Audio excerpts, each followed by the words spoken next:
What's up, guys? This is Preheat. So I just want to kind of cover all the changes that came to Evoker yesterday. So yesterday was a big day for Evoker. We got huge defensive buffs. It's almost like Christmas came early. And you know what? A lot of them were warranted because Evoker was really kind of in a bad spot when it came to defensives. And, you know, I made a video about it last week. It was called Evoker Has a Problem, where I kind of talked about all the issues I had with the defensives after doing some Mythic Plus and some raiding and just really kind of doing the harder content that it kind of takes to know if your character is survivable or not. Ultimate results back then were just that Evoker was not really in a good place when it came to defensives. And, you know, as it turns out, Blizzard actually agrees because we ended up getting these sweeping defensive changes, really fantastic changes. The Evoker is looking way better when it comes to defensiveness. And I'm just going to quickly cover all of those changes and kind of talk about what this means for Evoker moving forward. So let's just jump right into it. All right, so I want to start off with Wowhead, and we're going to talk about everything, even though some of this stuff isn't super impactful. I still want to talk about it just so that we can, you know, just open the dialogue and make sure that you're aware of all the changes. First up is going to be the Deep Breath change. So this is more of a quality of life thing or like a PvP thing, but it definitely could be useful in PvE as well. It's already been useful for me personally. So Deep Breath is now going to remove all root effects whenever you cast it. This was something that just felt really weird. Whenever you press Deep Breath, you weren't able to use it because you were rooted. So I'm really happy with this change. And even though it may not be like the most crazy change ever, it's definitely a very impactful one. And it's a great quality of life as well.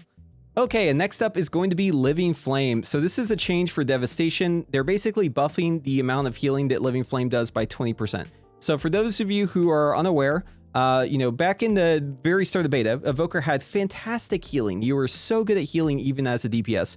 But they ended up shifting around some of the auras when it came to preservation. And in so doing, they ended up kind of cutting back on the Devastation healing by quite a bit, where it almost felt like the heals were kind of not really doing much. But this change is actually working to help fix it and other changes like it. So now we're actually feeling that the healing is more impactful again. So this is a very fantastic change. Definitely looking forward to doing 20% more healing with my Living Flame. And, you know, it's already been useful to me, right? Like anytime you need to use a self-cast Living Flame to get your HP topped, this is going to be great for you.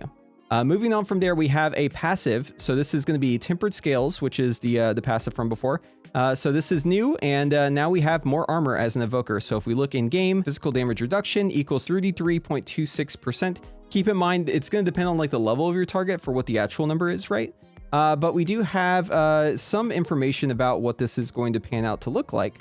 Luckily, we have one of our members of the Evoker Discord, the Wormrest Temple, posted this information earlier today. I'm not sure what level they were looking at whenever they were, you know, looking at these values because they're a little bit higher than what I see, but I think they're ballpark correct. So, you know, they're basically comparing different classes.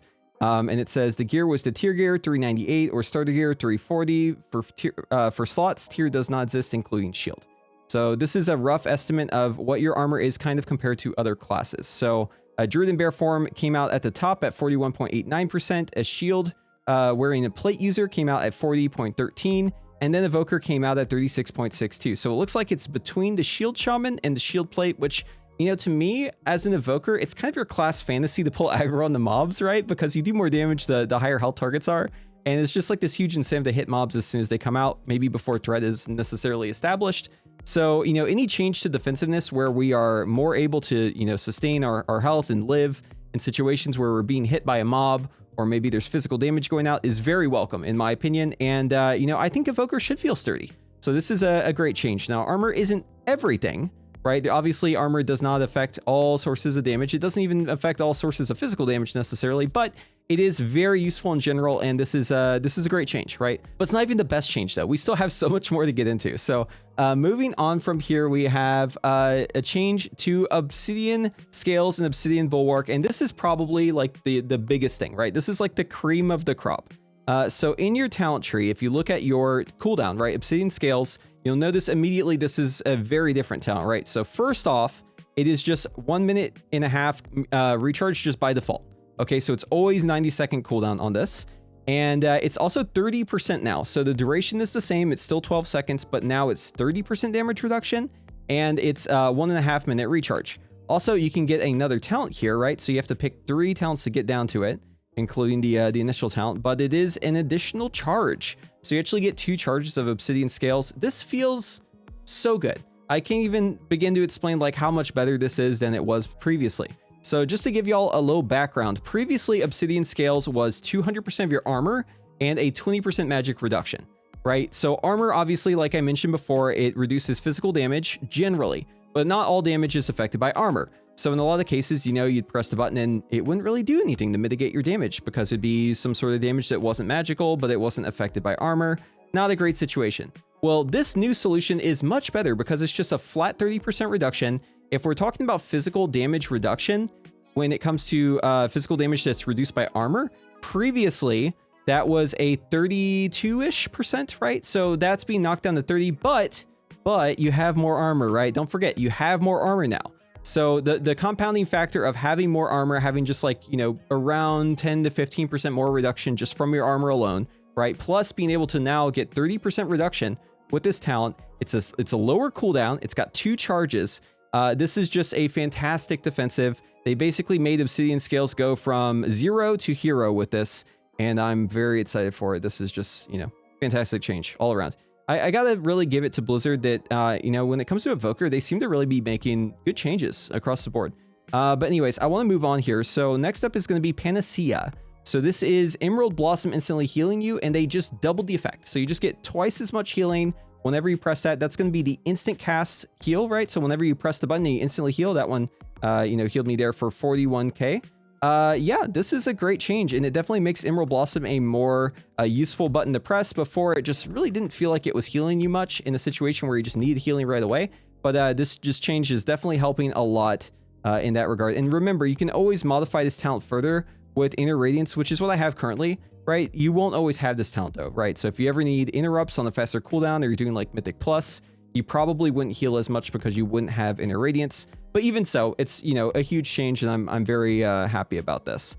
They also changed Regenerative Magic. So this is a talent I still don't think it's good. Like, even with this change, the biggest thing about this talent is you have to be below 50% health.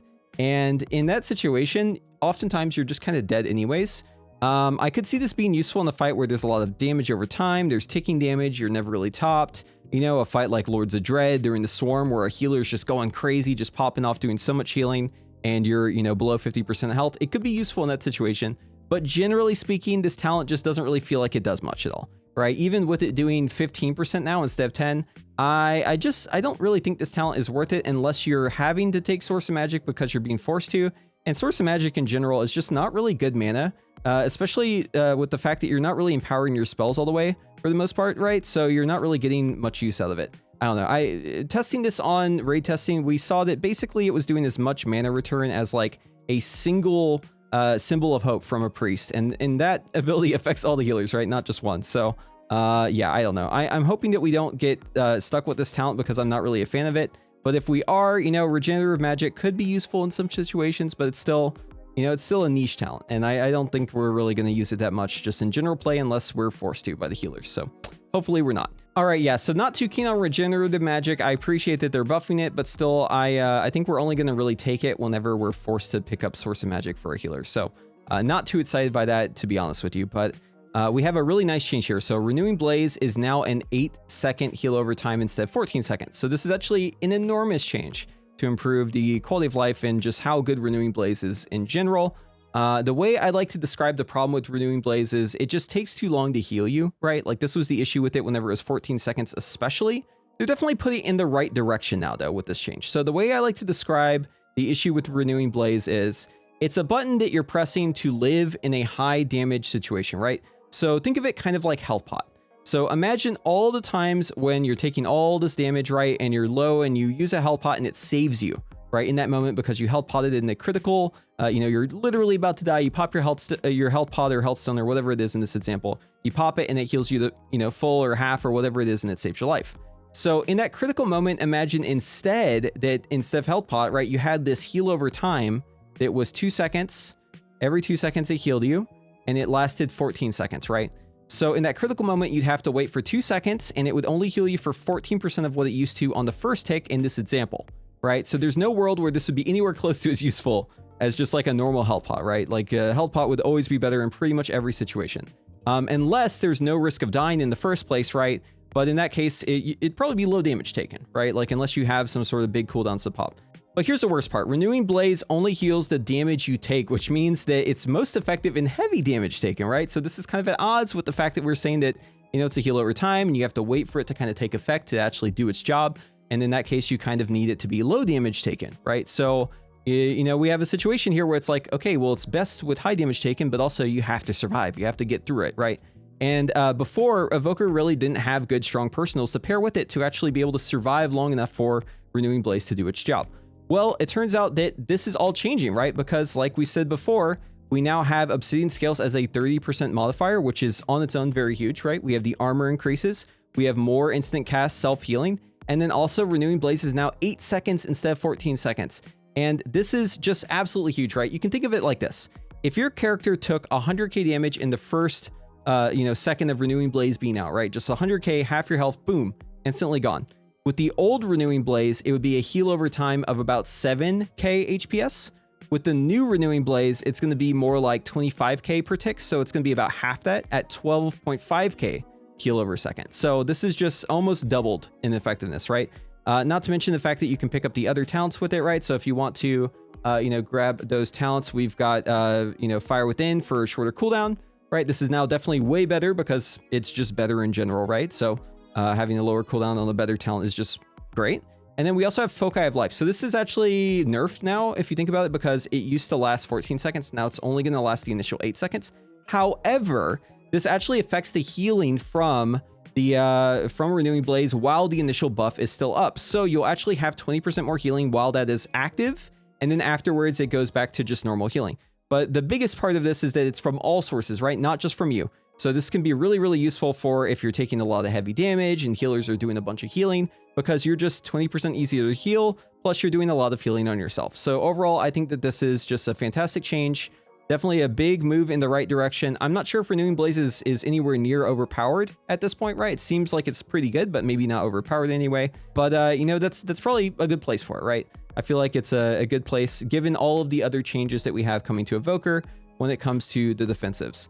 And then also, it's not listed here, but there are some other things I want to very briefly mention. These are just notes from my previous stream. They did a very small change, and this is just like a quality of life thing, but I still appreciate it.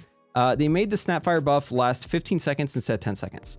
So it definitely felt like in a lot of situations, you kind of wanted to hold your Snapfire for the right moment because you just had other stuff to cast, right? If you're playing Ever-Burning Flame.